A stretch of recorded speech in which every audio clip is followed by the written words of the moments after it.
Welcome back to Low Tad, where we learn one thing every day. My name's Wayne. I run Learn Well Books. We're an international best-selling book publishing house, and we are really passionate about learning. We understand the importance of it, and we're here for everyone that has long since left the formal education stage of life, but understands the irony that when all the education has long since disappeared, all of the responsibilities of life start to kick into gear. And so we're here to support with information that really makes a difference. Today, we're going to talk about a statistic that is so confronting that it's going to put you in one of three camps. It's either going to be speaking directly to you, or you're going to say, I know someone like that, or you're going to say, I'm married to someone like that. Here's the statistic. 15% of men have no close friends. This is found by a study by the Survey Center on American Life. Now, whilst it might be an American study, it applies equally to Australia, UK, Canada, New Zealand, and other similar countries. That's a phenomenal statistic, but what makes it even worse is that the same study was conducted in 1990, and the result was 3%. A 5-fold increase in the loneliness of men. Now, for the sake of this study, close friend means someone that you would call in a moment of crisis. And 15% of men don't have anyone that they could call. In this video, I'm going to talk about why this happens, the impact that it has, and then most importantly, what to do about it, whether you're the guy or in fact the girl in that guy's life. And girls, you are one of the major casualties of this phenomenon. So why does this happen? Well, we've made two things a bit weird. We've made it weird to call a guy after the age of about 35 and say, hey, you wanna hang out? We've also made it weird, unfortunately, to create emotional intimacy with other men. Another thing that we've not normalized is guys' nights. In fact, it's almost become a joke that guys want to go out with their guy friends for a night out. That's become a problem in relationships. And we've created this image of a strong, independent man, but what we're often talking about when we refer to a guy like that is someone who's isolated and fragile.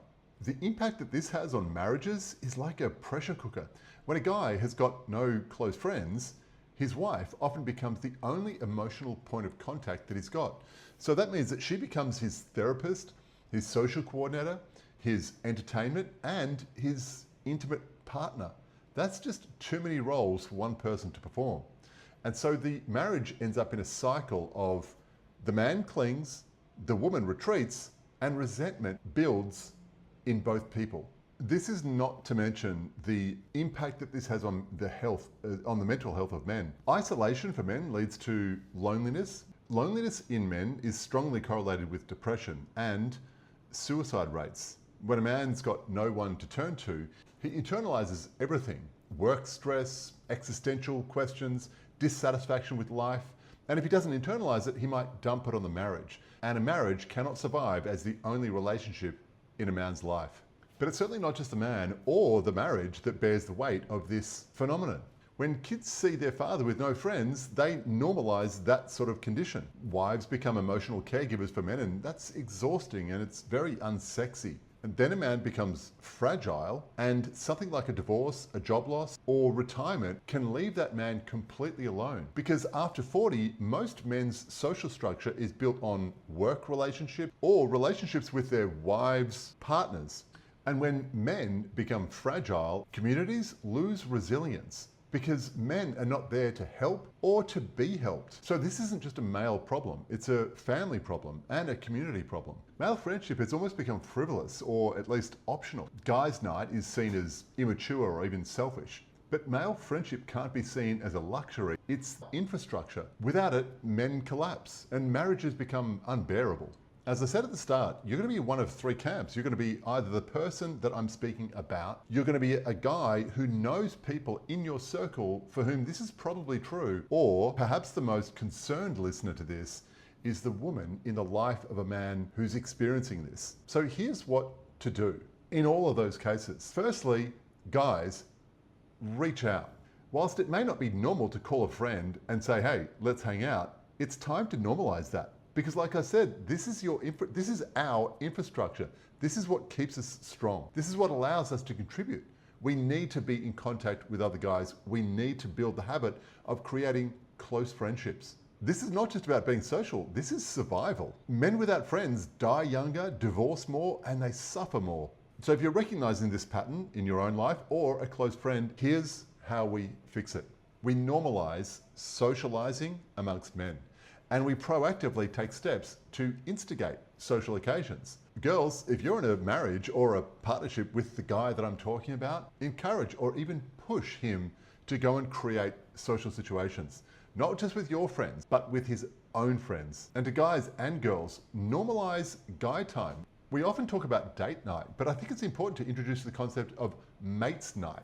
Build friend time into the schedule in the same way that you would create date night. But this is mates night. The ultimate step to take here, guys, is to reach out. On my daily schedule, I've actually got a reminder here to meet with one person every day. In fact, there's another section on here that says that I've got to contact 3 people each day. Those habits keep me in contact with people and massively increases the chances that I'm actually not going to be alone, because I've got just as much tendency to keep to myself and to frankly avoid the hassle of creating social engagements. But I know, and in fact I'm really well aware of just how important this is. And guys, for the sake of your survival, for our survival, we've got to do this. So please, before the end of today, reach out to someone that you haven't contacted recently. And if you know of someone that I'm talking about, please send them this video. Hopefully they'll get the same encouragement as you by listening to this video to actually reach out and create the social fabric that is not just fun, but important for our survival. Thank you for watching Low TED. We're learning one thing every day. I'll see you tomorrow.